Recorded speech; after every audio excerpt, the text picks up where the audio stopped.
আমাদের সমাজে একটা কথা আছে, জন্ম যার যার উৎসব সবার, ধর্ম যার যার উৎসব সবার, আছে না নাই? কথা বলেন, আছে না নাই?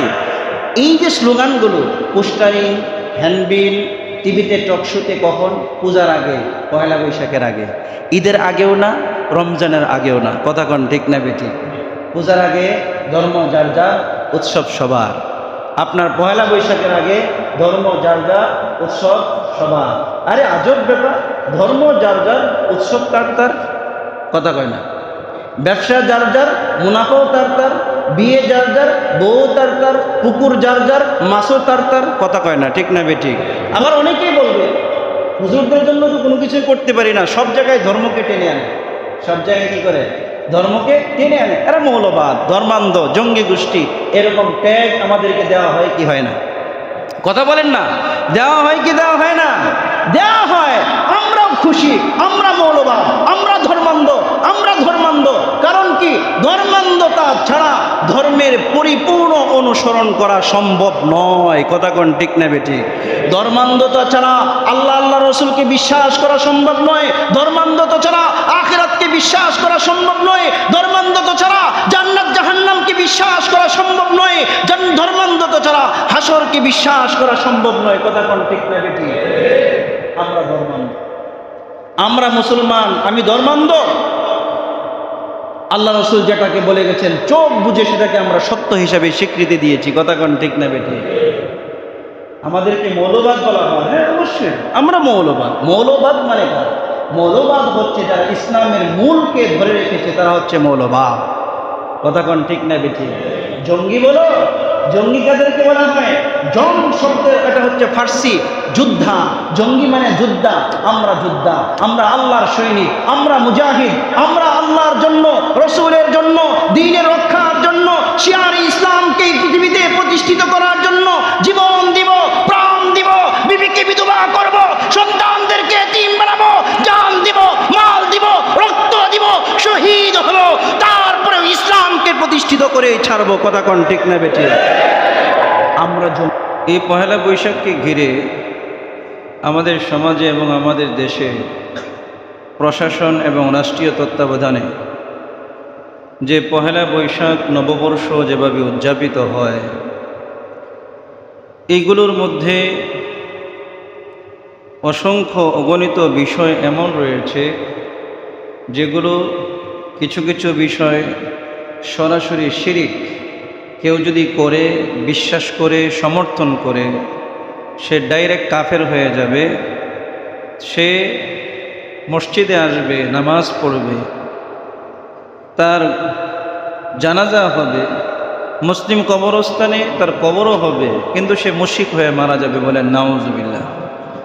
কিছু কিছু আকীদা হচ্ছে কুফরি, কিছু কিছু আকীদা হচ্ছে ডাইরেক্ট ইসলামের সাথে সাংঘর্ষিক। আজকে আমাদের দেশে যেভাবে নববর্ষ পালন হচ্ছে, নারী পুরুষের অবাধ মেলামেশা, এবং হিন্দু, মুসলিম, খ্রিস্টান, বৌদ্ধ সবাই কাঁধের সাথে কাঁধ মিলিয়ে ধর্ম বর্ণ নির্বিশেষে যুবক যুবতী, পুরুষ নারী, কিশোর কিশোরী সারিবদ্ধভাবে এই পহেলা নববর্ষে দেখা যায় সেই সদরঘাট থেকে উত্তরা, শনিয়াত্রার থেকে একদম সেই মিরপুর, গোটা ঢাকা শহর লোকে লোকারণ্য থাকে। সবাই রমনা বটমূলে একত্রিত হয়ে গান গায়, নৃত্য করে, পান্তা ভাত খায়, কাঁচামরিচ দিয়ে, ইলিশ দিয়ে কি খায়? পান্তা ভাত খায়। আর কত ধরনের অপসংস্কৃতি আমাদের দেশে এই পহেলা বৈশাখকে ঘিরে চালু রয়েছে। কথা কোন ঠিক না বেঠিক? এই পহেলা বৈশাখ, এটা জানার আগে, পহেলা বৈশাখ কে আবর্তন করেছে সেটা জানার আগে, বাংলা সন কবে থেকে চালু হয়েছে সেটা আগে জানার দরকার। আমরা যে বাঙালি, আমাদের যে বাংলা একটা সন আছে, বর্তমানে 1432 চলতেছে। এই 1432 যে সনটা, এই সনটা কবে থেকে শুরু হয়েছে? এই সনটা মূলত শুরু হয়েছে নবম হিজরি শতকে মোগল সম্রাটদের মধ্যে অন্যতম একজন সম্রাট ছিলেন সম্রাট বাবর, সম্রাট হুমায়ুন। সম্রাট হুমায়ুন তৎকালীন সময়ে মোগল সম্রাট ছিল। গোটা পাকিস্তান, আফগানিস্তান, ভুটান, নেপাল সহ বাংলাদেশ সহ সব কিছুকে হিন্দুস্তান, ভারতবর্ষ বলা হতো। এই গোটা ভারতবর্ষের রাজা ছিল বাবর। এই হুমায়ুন এবং বাবর, বাবরের পরে হুমায়ুন, এই হুমায়ুনের ছেলে ছিল শাহেনশাহ শাহজাদা বাদশাহ আকবর। বাদশাহ আকবর, বাদশাহ আকবরের কথা আমরা সবাই শুনেছি। বাদশাহ আকবরের বিভিন্ন ইতিকথা, কুকীর্তি বিভিন্ন বইয়ের মধ্যেও লিপিবদ্ধ আছে। এই বাদশাহ আকবর তৎকালীন সময়ে মানুষের কাছ থেকে ট্যাক্স বা খাজনা আদায় করা হতো। বর্তমানে ট্যাক্স আদায় করা হয় টাকা দিয়ে। কি দিয়ে? টাকা দিয়ে। কিন্তু তৎকালীন সময়ে খাজনা বা ট্যাক্স আদায় করা হতো ধান দিয়ে, ফসল দিয়ে। কি দিয়ে? ধান দিয়ে, ফসল দিয়ে। তৎকালীন সময়ে সবচেয়ে বড় যেটা ফসিল ছিল, সবচেয়ে বড় যেটা জনগণের রিজিকের খাবারের চাহিদা যে মৌসুমটা পূরণ করত, যে ফসলিটা, সেটা হচ্ছে বুড়ো ফসিল। কি ফসিল? বুড়ো ধান। কি ধান? বুড়ো ধান। বর্তমানেও বুড়োর সময়, বুড়োর সিজনে সবচেয়ে বেশি ধান হয়। এই বুড়োটা সিজন যখন শেষ হতো তখন আপনার খাজনা নেওয়া শুরু হতো। তৎকালীন সময়ে সমস্ত মানুষ দুটি সনকে মানত। এক হচ্ছে হিজরি সন, আরেকটা হচ্ছে আপনার ইংরেজি সন। এই হিজরি সন, আরবি সন যেহেতু বছরে প্রায় 9 থেকে 11 দিন কমে যায়, এইভাবে দেখা গেছে কয়েক বছরের মধ্যে আপনার মোটামুটি অনেক দিন কমে গেছে। কমে যাওয়ার ফলে যে তারিখ অনুপাতে খাজনা আদায় করা হতো, যারা খাজনা আদায়কারী ছিল তারা যখন বের হয়েছে খাজনা আদায়ের জন্য, জনগণের কাছ থেকে খাজনা আদায় করতে পারে নাই। কারণ হচ্ছে তখন ফসিল এখনও উঠে নাই, বুড়ো সিজন এখনও ধান পাকে নাই। ধান যদি না পাকে তাহলে আপনার খাজনা কিভাবে দিবে? এই জন্য বুড়ো ফসিল যে মাসটায়, যে সময়টা শেষ হয়, সেই সময়টাকে নির্ধারণ করে তার একান্ত একজন মন্ত্রী ছিল। সেই মন্ত্রীকে বাদশাহ আকবর বলল যে তুমি খাজনা আদায়ের সুবিধার্থে বাংলা একটা সন নির্ধারণ করো, যে সনের মাধ্যমে আমরা জনগণের কাছ থেকে ফসলি ট্যাক্স সুন্দরভাবে আদায় করতে পারবো, আমাদেরও কোনো ঝামেলা হবে না, জনগণেরও আদায় করতে কষ্ট হবে। তার একান্ত যে মন্ত্রী ছিল আমির ফতেউল্লাহ সিরাজি, সে ছিল একজন জ্যোতিষবিদ। সে আকাশের নক্ষত্র দেখে বিভিন্ন জিনিস সে নির্ধারণ করতে পারত। সেই শাহ আমির ফতেউল্লাহ সিরাজি সে তৎকালীন সময়ে আপনার একটি বর্ষ নির্ধারণ করল। পহেলা বৈশাখকে বছরের প্রথম দিন নির্ধারণ করে চৈত্র মাসের শেষ দিনকে 963 হিজরিতে সে বাংলা সন প্রবর্তন করল। এবং আশ্চর্যের বিষয় হচ্ছে বাংলা সন জন্মের সময় তার বয়স ছিল 963। তার জন্মের সময় বয়স কত? 963। অর্থাৎ হিজরির যে সন, এই সনকে আপনার বাংলা সন হিসাবে নির্ধারণ করা হয়। তো বাংলা সন যখন নির্ধারণ করা হয়, সেই বাংলা সনের সর্বশেষ দিন হচ্ছে চৈত্র মাসের শেষ দিন। আর বছরের প্রথম দিন কোনটা? পহেলা বৈশাখ। পহেলা বৈশাখ। সম্রাট আকবরও জানতো না ভবিষ্যতে পহেলা বৈশাখকে ঘিরে এত কিছু হবে। আপনারা যারা বয়স্ক আছেন, আজ থেকে 50 বছর 40 বছর আগে জন্মগ্রহণ করছেন, আপনারা ছোটোবেলায় দেখছেননি কোনো পহেলা বৈশাখ পালন হইতে? কি বলেন, দেখছেন? পহেলা বৈশাখ আজ থেকে 20 বছর আগেও পহেলা বৈশাখ পালিত হতো 100-150 জন মানুষ নিয়ে।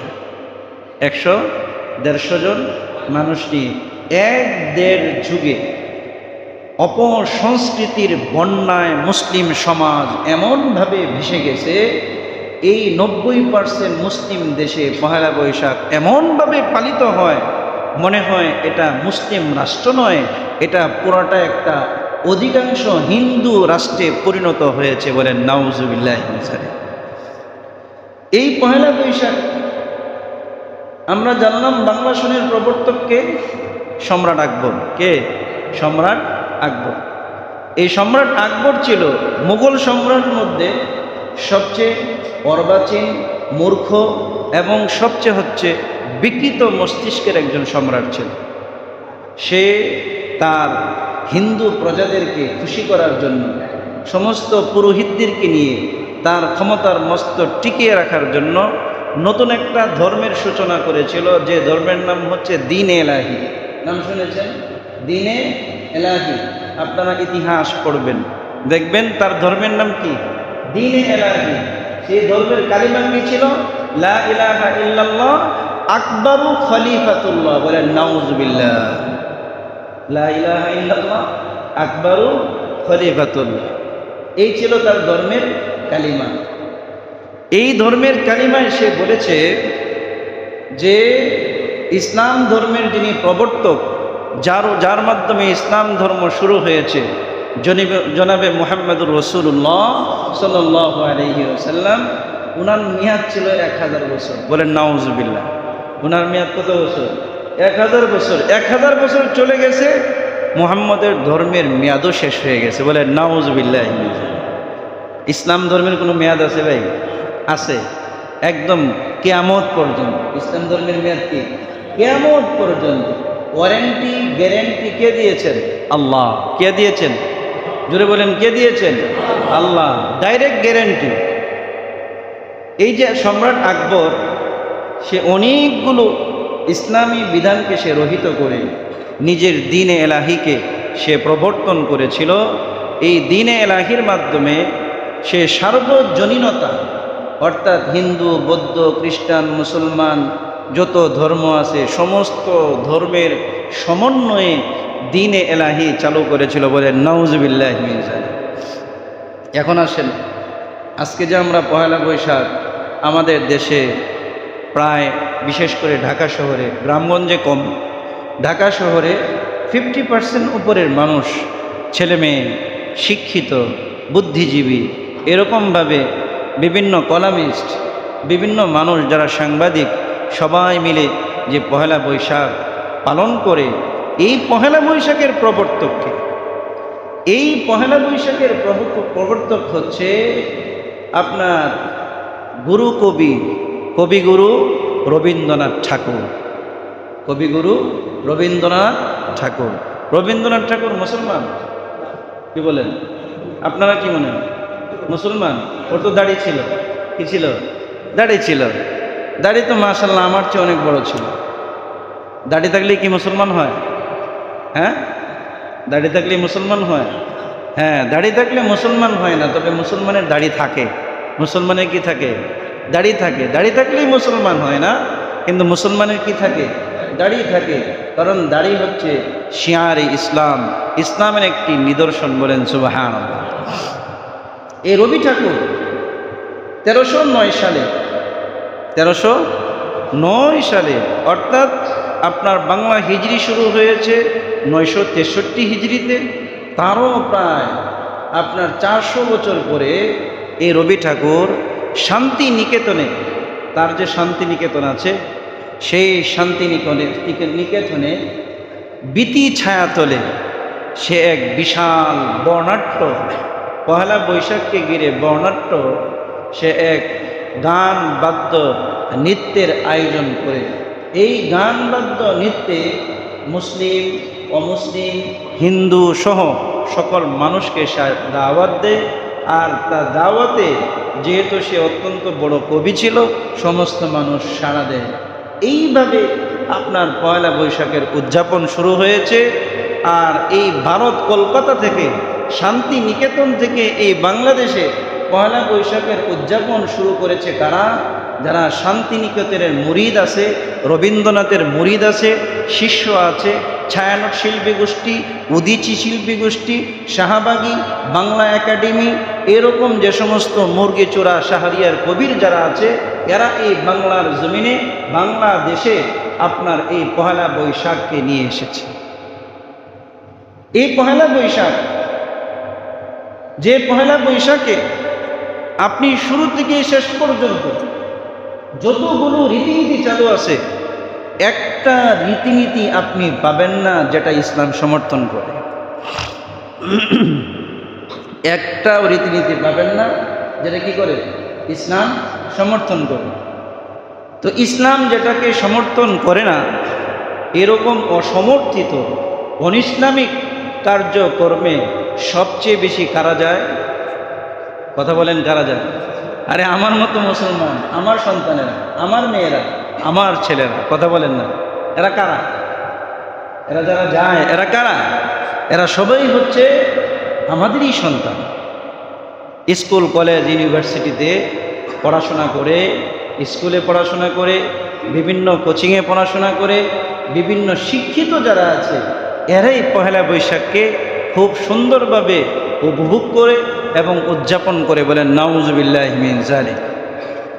এই যে পহেলা বৈশাখকে ঘিরে আমাদের সমাজে শত শত জায়গায়, হাজার হাজার জায়গায় মেলা বসে না? কি বলেন? আমাদের বক্সনগরেও শুনলাম মেলা বসবে। কি বক্সনগরেও মেলা বসবে? আমাদের দেশে যে কত মেলা আছে, আছে না নাই? পুষ্প মেলা, তারপরে হচ্ছে কম্পিউটার মেলা, বই মেলা, তারপরে হচ্ছে আপনার আরো কত ধরনের মেলা আছে না?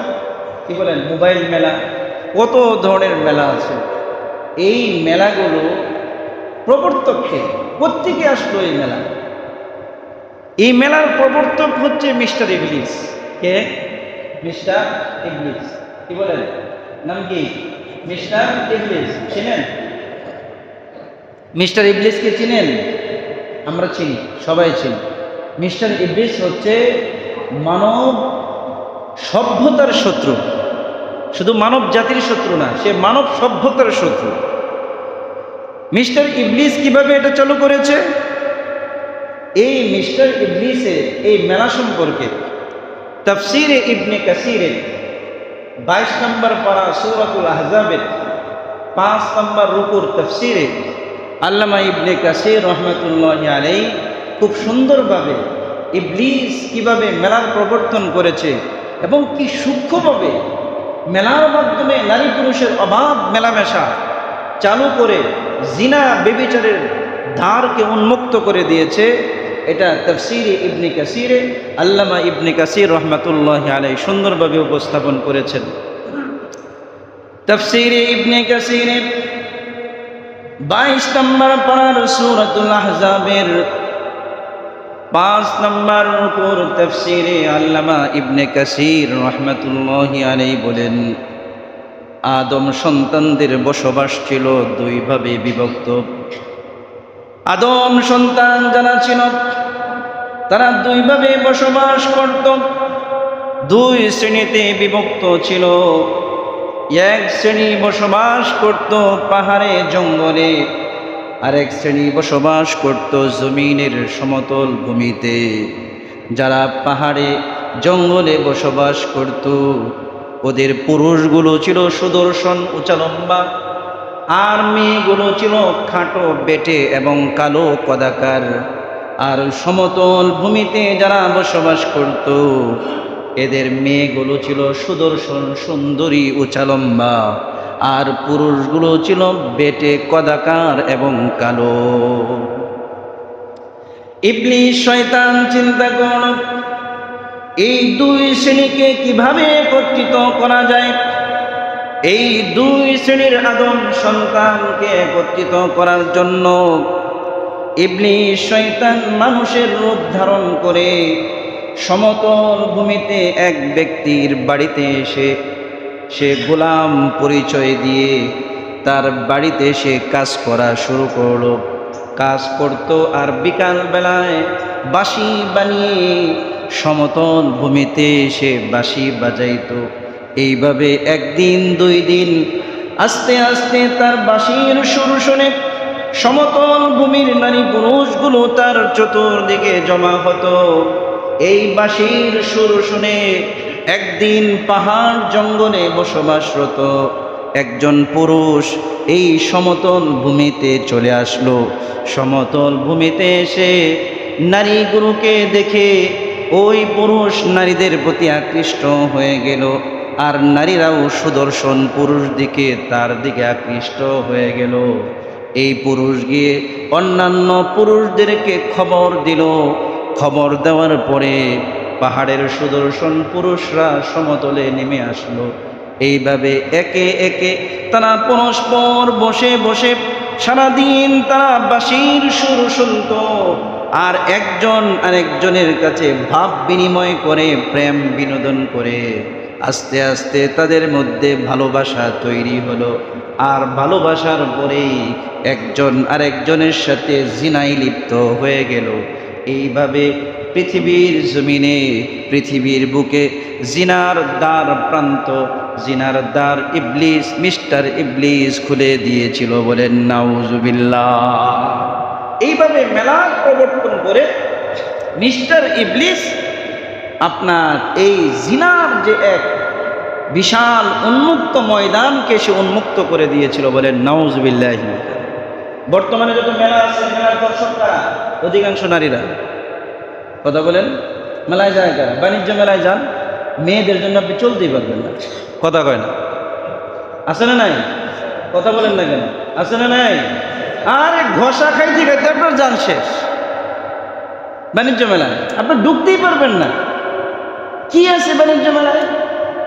কি আছে বাণিজ্য মেলায়? যেটা আছে এটা কি মার্কেটে নাই? কথা বলেন না। মার্কেট থেকে তো কোথায় নিয়ে যায়? বাণিজ্য মেলায় নিয়ে যায়। মেলাগুলোতে সবচেয়ে বেশি দর্শক, সবচেয়ে বেশি ক্রেতা হচ্ছে নারী। আর এই নারী পুরুষদের অবাধ মেলামেশা, যেটা সেই মিস্টার ইবলিস শুরু করেছিল, এটা আপনার রসুলের যুগে এসে বন্ধ হয়েছিল। কিন্তু রসুলের যুগের পর থেকে আস্তে আস্তে সেই মিস্টার ইবলিসের যারা আপনার সন্তান আছে, যারা অনুসারী আছে, মিস্টার ইবলিসের যারা মুরিদ আছে, আস্তে আস্তে সেই মেলার আবার তারা পরিবর্তন করে গোটা পৃথিবীতে এই জেনা বেবিচারের দ্বার উন্মুক্ত করে দিয়েছে। বলে নাউজুবিল্লাহি মিন যালিক। এখন আসেন, যেটা আগে বলছিলাম, পহেলা বৈশাখকে ঘিরে যতগুলো আয়োজন আমাদের দেশে হয়, কোনোটা একটা আমি আপনাদের সামনে কিছু বলবো, একটা আপনারা আমাকে দেখাবেন যে হুজুর এটা তো ইসলামের সাথে সাংঘর্ষিক না, এটা তো ইসলামে আছে। এক নাম্বার হচ্ছে বর্ষবরণের নামে সারা রাত ঘুমায় না। সারা রাত কি ঘুমায় না? ঘুমাইলেও অ্যালার্ম দেয়া রাখে। তাহাজ্জুদের সময় উঠে লাল শাড়ি, লাল সাদা শাড়ি পরে দলে দলে দল বেঁধে সবগুলো গিয়ে ফজরের আগে রমনা বটমূলে একত্রিত। কোথায়? রমনা বটমূলে একত্রিত হয়। যেই পূর্ব আকাশে আপনার সূর্যের রক্তিমাভা ফুটে ওঠে, তখনই তাদের গান গাওয়া শুরু হয়ে যায়। কথা কোন ঠিক না বেঠে? দিনের শুরুর ভাগে ইসলাম কি শিখিয়েছে? আমাদেরকে গান গাওয়ার কথা। কথা বলেন। রমনা বটমূলে একত্রিত হয়। একত্রিত তো হওয়ার দরকার ছিল মসজিদে। কোথায়? কোথায় ভাই? মসজিদে। কোথায় একত্রিত হওয়ার দরকার ছিল? মসজিদে। রমনা বটমূলে নারী পুরুষের অবাধ বিচরণ সেখানে শুরু হয়ে যায়। দুই নাম্বার হচ্ছে শিক্ষক শিক্ষিকাদের তত্ত্বাবধানে ছাত্র ছাত্রীদেরকে নিয়ে মঙ্গল শোভাযাত্রার বিশাল আয়োজন করা হয়। করা হয় কি হয় না? কথা বলেন, হয় কি হয় না? তিন নাম্বার হচ্ছে এই যে আপনার পহেলা বৈশাখের দিন কোথাও কি দেখছেন সেখানে কোরআনের তেলাওয়াত হয়েছে? কথা বলেন না। কোথাও দেখছেন কোরআনের তেলাওয়াত হয় না? বিভিন্ন শিল্পী গোষ্ঠীর নৃত্য, সঙ্গীত, নাচ, গান, বিভিন্ন ডিস্কো, বিভিন্ন ধরনের জুয়া, নেশা, সব কিছুর দ্বার সেদিন উন্মুক্ত করে দেওয়া হয়। বলেন নাউজুবিল্লাহি মিন যালিক। 4 নাম্বার হচ্ছে সকালবেলায় সর্বপ্রথম পানিটা পর্যন্ত খায় না। ওরা মনে হয় মুখের যে থুতু আছে এটা মনে হয় গিলে না। সর্বপ্রথম তারা চায় কি, যখন পূর্ব দিকে সূর্যের রক্তিমাভা ভেসে ওঠে তখনই মাটির থালায়, মাটির বাসনে গতকালকের রাতে ভেজানো, দুপুরে ভিজানো যে পান্তা ভাত আছে, এই পান্তা ভাতের সাথে কাঁচামরিচ আর ইলিশ ভাজা খুব সুন্দরভাবে এমনভাবে খায় যে খাইলেই মনে হয় নাজাত পেয়ে যাবে। কথা কোন ঠিক না বেটি? তাও কি 100 টাকা 200 টাকা? এক প্লেটের দাম 1000 টাকার উপরে ওঠে। পয়লা বৈশাখকে ঘিরে ব্যবসায়ীরা আবার সিন্ডিকেটও করে, ইলিশ আবার মজুত করে রাখে। আপনি এখন যান, ইলিশ বসুক বহুত দাম, আপনি এখন কিনতে পাবেন না, ইলিশের সংকট। কিন্তু পয়লা বৈশাখের দিন ইলিশের কোনো সংকট থাকে না। সমস্ত ইলিশ এক একজন ব্যবসায়ী লক্ষ লক্ষ টাকার ব্যবসা সেদিন করে। 5 নম্বর হচ্ছে ছেলেমেয়েরা আপনার বিভিন্ন পুরুষ দিয়া, মেয়েরা পুরুষদেরকে দিয়ে আর ছেলেরা নারীদেরকে দিয়ে গালের মধ্যে উল্কি আঁকায়। কি আঁকায়? উল্কি আঁকায়। দেখেছেন?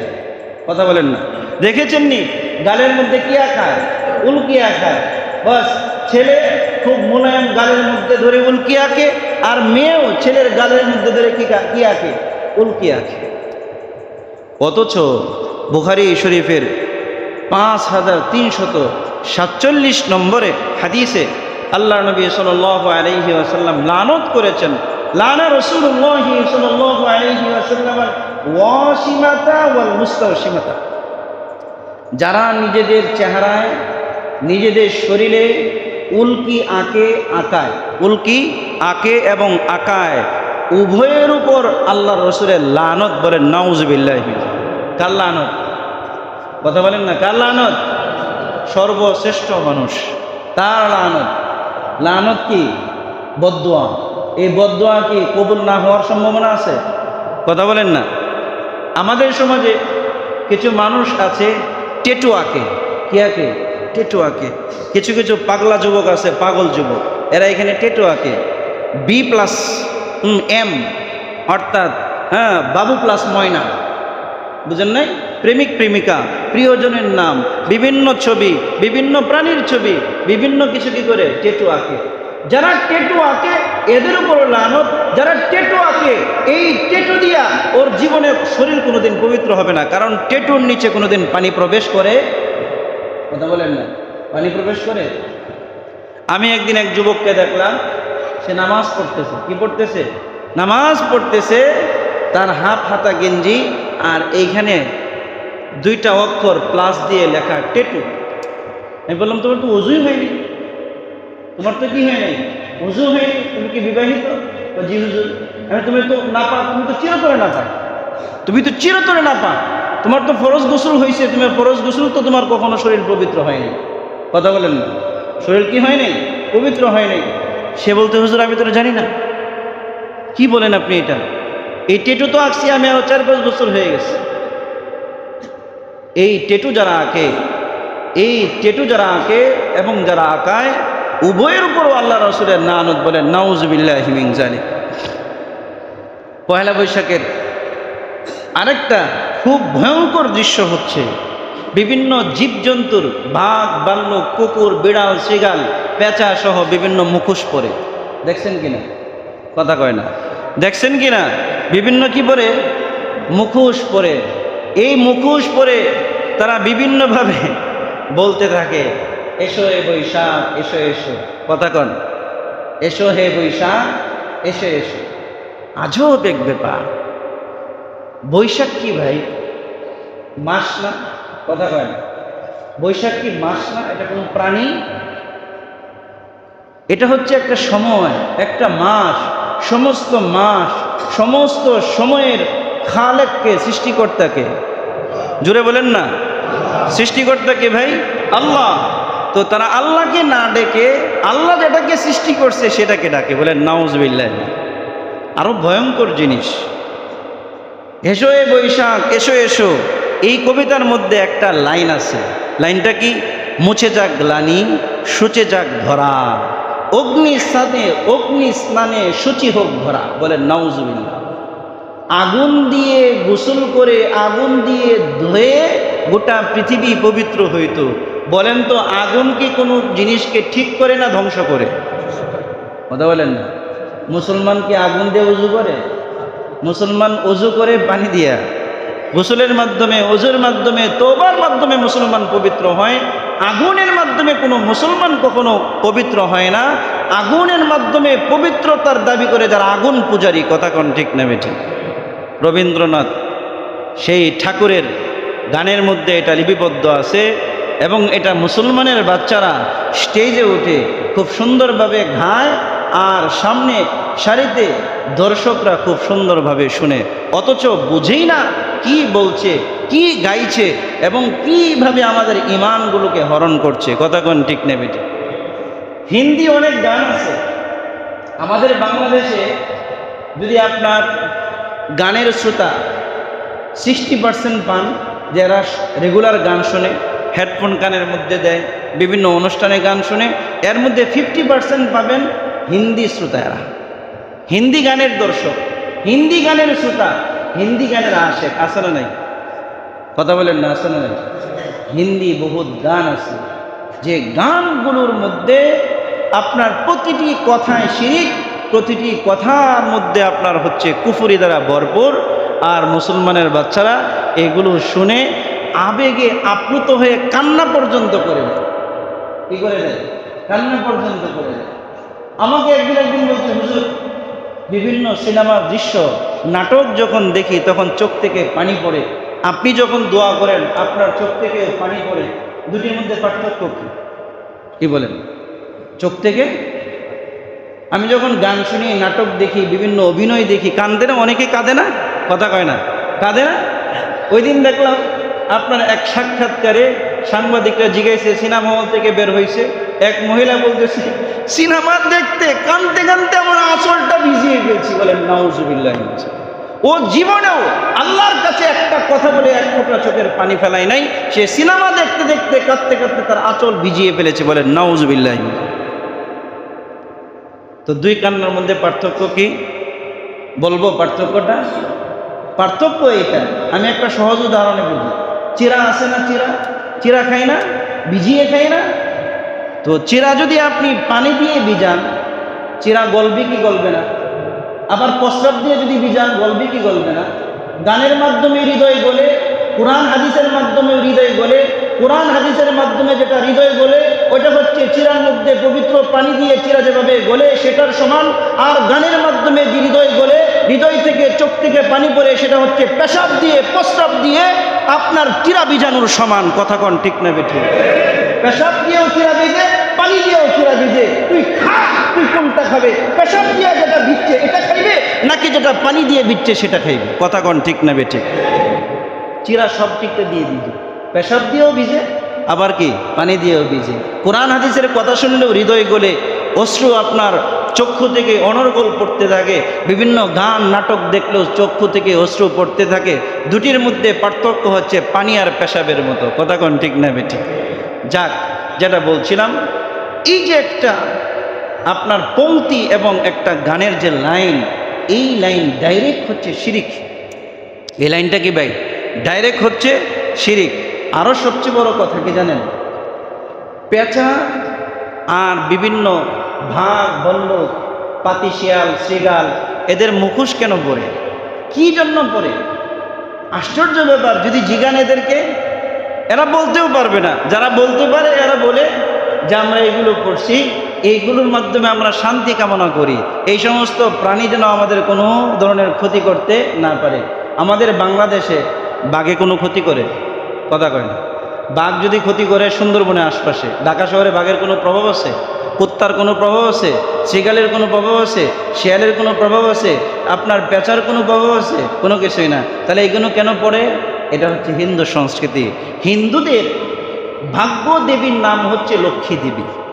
আমাদের সমাজে একটা কথা কিন্তু আছে, লক্ষ্মী ও লক্ষ্মী, আছে না নাই? অনেকে বউকে আদর করে বলে, আহ তুমি আমার লক্ষ্মী বউ। কথা কন না? আছে না নাই? প্রেমিকাকে আবার আপনার ছেলেকে সম্বোধন করে, তুমি আমার লক্ষ্মী ছেলে, লক্ষ্মী মেয়ে। আছে না নাই? এই লক্ষ্মী কি?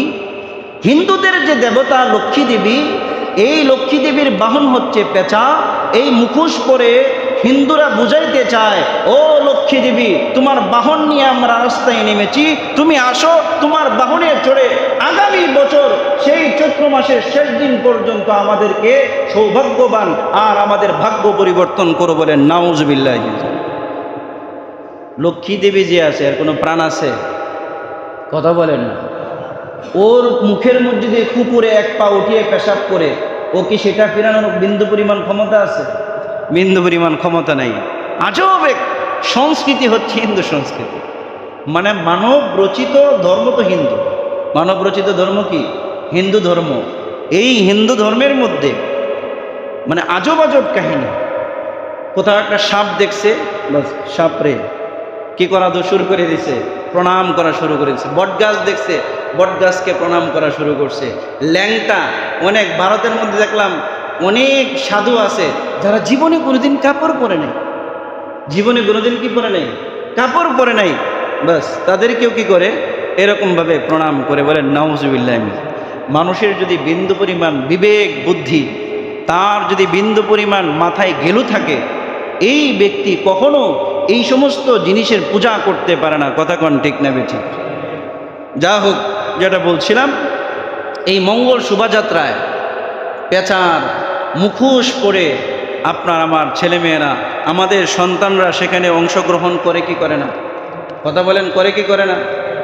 আর সবচেয়ে বড় জিনিস হচ্ছে আল্লাহ তাআলা মানুষকে সর্বোত্তম আকৃতিতে সৃষ্টি করেছেন, বলেন সুবহানাল্লাহ। যখন পেঁচার মুখোশ, কুকুরের মুখোশ, শিয়ালের মুখোশ, পাতি শিয়ালের মুখোশ, বানরের মুখোশ পরে, তখন তার চেহারার বিকৃতি ঘটে। আর এই চেহারার বিকৃতি শরীয়তে সরাসরি হারাম, সরাসরি কুফরি, বলেন নাউজুবিল্লাহ। আল্লাহ তাআলা কোরআনে কারীমে সূরাতুত তিনে 4টা কসম খেয়েছেন। কয়টা কসম? আল্লাহ রাব্বুল আলামিন বলেন ওয়াত্তিন, সবাই আমার সঙ্গে পড়ুন, ওয়াত্তিনি ওয়াজ্জাইতুনি ওয়া তুরি সিনিন ওয়া হাদাল বালাদিল আমিন লাকাদ খালাকনাল ইনসানা ফি আহসানি তাকওয়িম, বলেন আল্লাহু আকবার। আল্লাহ রাব্বুল আলামিন 3 ফলের কসম খেয়েছেন, জৈতুনের কসম খেয়েছেন, তারপর সিনে তুরে সাইনা যে পাহাড় আছে সেই পাহাড়ের কসম খেয়েছেন, তারপর বালাদুল আমিন মক্কাতুল মুকাররমার কসম খেয়েছেন। 4টি কসম খেয়ে আল্লাহ পাক বলছেন, নিশ্চয় আমি আল্লাহ তাআলা মানুষকে সর্বোত্তম আকৃতি, সর্বোত্তম গঠনে সৃষ্টি করেছি, বলেন সুবহানাল্লাহ। মানুষরা জিন থেকে উত্তম। মানুষের যে আকৃতি, নাক মোটা হোক, তার চেহারা চ্যাপ্টা হোক, কপাল ছোট হোক, কপাল বড় হোক, বেটে হোক, লম্বা হোক, খাটো হোক, যাই হোক না কেন, সমস্ত মানুষকে আল্লাহ রাব্বুল আলামিন সমস্ত প্রাণী থেকে সবচেয়ে বেশি সুন্দর করে সৃষ্টি করেছেন, বলেন সুবহানাল্লাহ। এমনকি আসমানের চাঁদ, সূর্য, গ্রহ, নক্ষত্র, ফেরেশতাদের চেয়েও বেশি সুন্দর করে আল্লাহ পাক মানব জাতিকে সৃষ্টি করেছেন। আল্লাহ রাব্বুল আলামিন এই জন্য মানব জাতিকে সর্বোত্তম জাতি বলে আখ্যায়িত করেছেন, বলেন সুবহানাল্লাহ।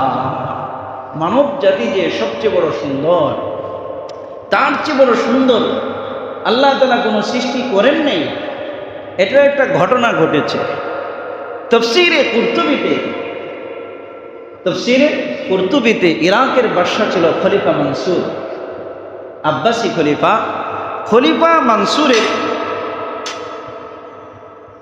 খলিফা মনসুরের একজন উজির ছিল, নাম হচ্ছে ঈসা ইবনে মুসা। ঈসা ইবনে মুসা, কি নাম ভাই? ঈসা ইবনে মুসা, মুসার ছেলে ঈসা। আগের যুগের নামগুলো এমনই হয়তো, নবীদের নামে নাম রাখতো, নবীদের নামে নাম রাখতো, সুন্দর সুন্দর নামে নাম রাখতো। এখন সবাই শুধু খুঁজে আনকমন নাম। কি নাম? আনকমন। এমন আনকমন 14 গোষ্ঠীও কেউ রাখে নাই, পরবর্তীতে কেউ রাখবে না, এমন আনকমন নাম সবাই খুঁজে। কথা কোন আছে না নাই? ঈসা ইবনে মুসা তার বিবিকে অত্যন্ত ভালোবাসতো। তার বিবিও ছিল শহরের সুন্দরী নারীদের মধ্যে একজন। ভালোবাসার আতিশয্যে রাতের বেলায় একদিন সে তার বিবিকে বলছে, তুমি যদি চাঁদের চেয়েও বেশি সুন্দরী না হও তাহলে তুমি এখনই 3 তালাক। বলেন নাউজুবিল্লাহ। তুমি যদি চাঁদের চেয়েও সুন্দরী না হও তাহলে কি এখনই তুমি 3 তালাক। এই কথা বলার সাথে সাথেই বিবি ঈসা ইবনে মুসার বগল থেকে, বাহু থেকে সে দূরে সরে গেছে, আলাদা ঘরে চলে গিয়েছে আর বলেছে, এখন থেকে আপনার আর আমার মাঝে বিচ্ছেদ হয়ে গেছে, আমি চাঁদের চেয়ে সুন্দরী না, সুতরাং তালাক হয়ে গেছে, আজকে থেকে আপনি আমার জন্য হারাম, আমিও আপনার জন্য হারাম। দেখছেন আগের যুগের যারা উজির ছিল, মন্ত্রী ছিল, তাদের বিবিরাও কত ক্ষুধাবিরু ছিল, বলেন সুবহানাল্লাহ। আর এখন আমাদের সমাজে অহরহ তালাক হচ্ছে। কি হয়, মুখে মুখে তালাক দিয়ে কিছুক্ষণ করে আয়া বলে, বিবি তুমি আমাকে মাফ করে দাও, আমি ভুল করে ফেলছি। আছে না নাই? কথা বলেন আছে না নাই? আবার কিছু কিছু কাজী আছে, এরা পয়সার জন্য গু পর্যন্ত চাটে। কাজী কিছু আছে, এরা পয়সার জন্য যদি বলেন গু চাট, এরা গু পর্যন্ত চাটবে, ইমান পর্যন্ত বিক্রি করবে। এরা 3 তালাক দেওয়ার পরে আবার স্বামী স্ত্রীর মধ্যে মিলন করে দেয়। বলেন নাউজুবিল্লাহ। ঠিক আছে ঠিক আছে, তালাক হয় নাই, আপনারা আবার ঘর সংসার করতে থাকেন। এইভাবে ঘর সংসার করে বাচ্চা হইতে থাকে জারজ সন্তান, আর এই জারজ সন্তানগুলো পিতামাতার কথা শুনে না, সমাজে বিভিন্ন ধরনের ক্রাইমের মধ্যে তারা লিপ্ত হয়ে যায়। কথা কোন ঠিক না বেঠিক? আজকে যুব সমাজ এত অধপতন কেন? এর পিছনে অনেক বড় কারণ হচ্ছে এদের আপনি খোঁজখবর নিয়ে দেখেন, সমাজে স্বামী স্ত্রীর মধ্যে আপনার কমপক্ষে 30% উপরে স্বামী স্ত্রী যখন রাগে হয় তখন 1 তালাক 2 তালাক না, 14 গোষ্ঠী পর্যন্ত তালাক স্বামী দিয়ে দেয়। কথা কোন ঠিক না বেঠিক?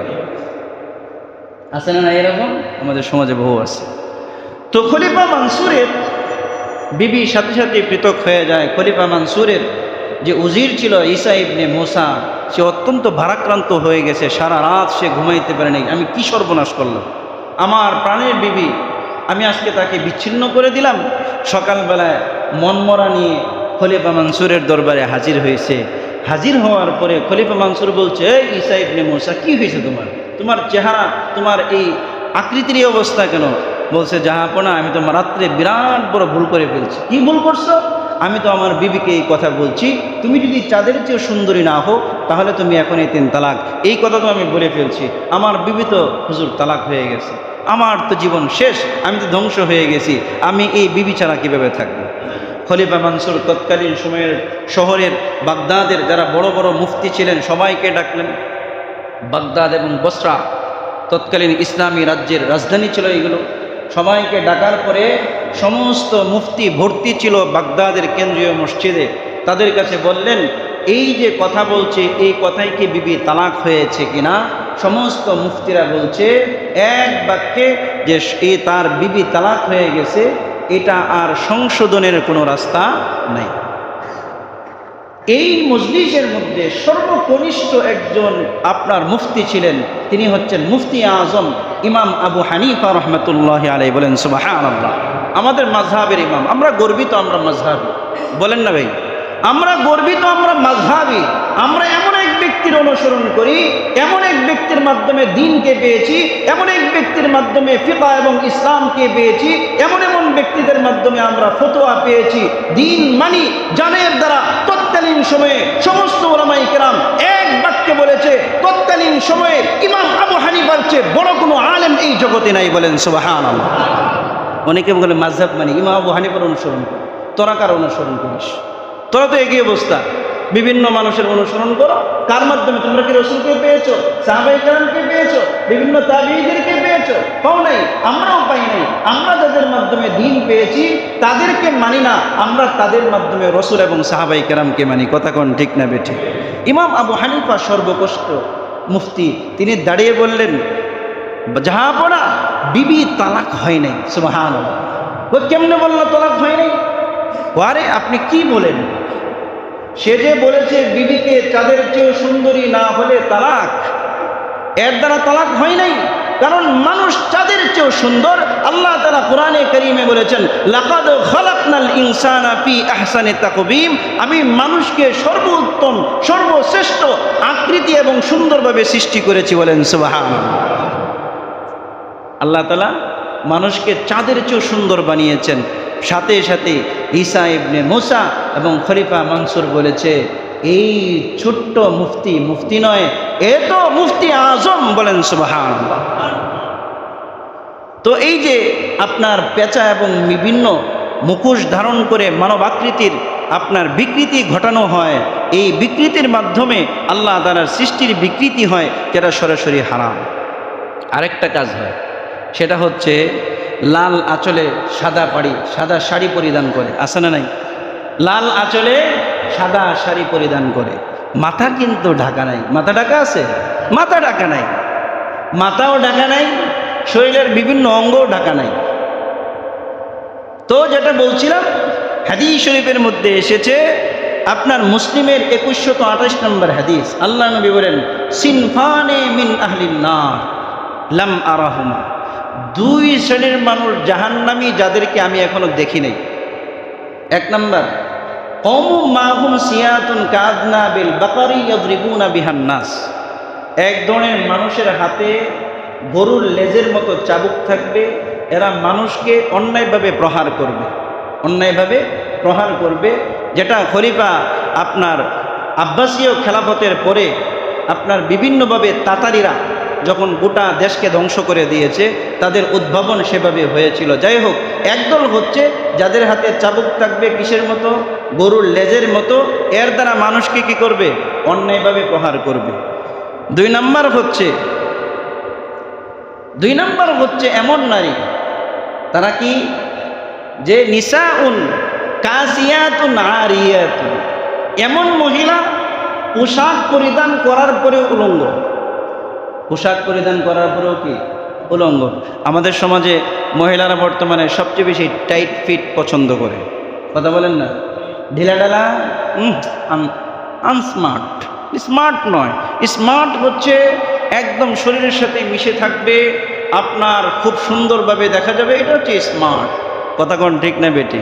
তোমার স্মার্ট তুমি বাসায় দেখাও, তোমার স্মার্টনেস তোমার স্বামীকে দেখাও, স্বামীর জন্য রাখো। তার জন্য রাখো? স্বামীর জন্য রাখো। তুমি তোমার স্মার্টনেস তোমার বিবিকে দেখাও, তোমার বিবির জন্য তুমি সেটাকে সংরক্ষণ করে রাখো। তো আল্লাহ রসুল বলছেন, নিসাউন কাসিয়াতুন আরিয়াতুন, এমন মহিলা যারা আপনার পোশাক পরিধান করে উলঙ্গ, মুমিলাতুন মাইলাতুন, দেখেন হাদিসের ভাষা, এরা নিজেরাও পুরুষদের প্রতি আকৃষ্ট, আর এই যে টাইট ফিট পোশাক পরে পুরুষদেরকে নিজেদের প্রতি আকৃষ্ট করার জন্য, আছে না নাই? কথা বলেন, উদ্দেশ্য কি? পুরুষদেরকে আকৃষ্ট করার জন্য।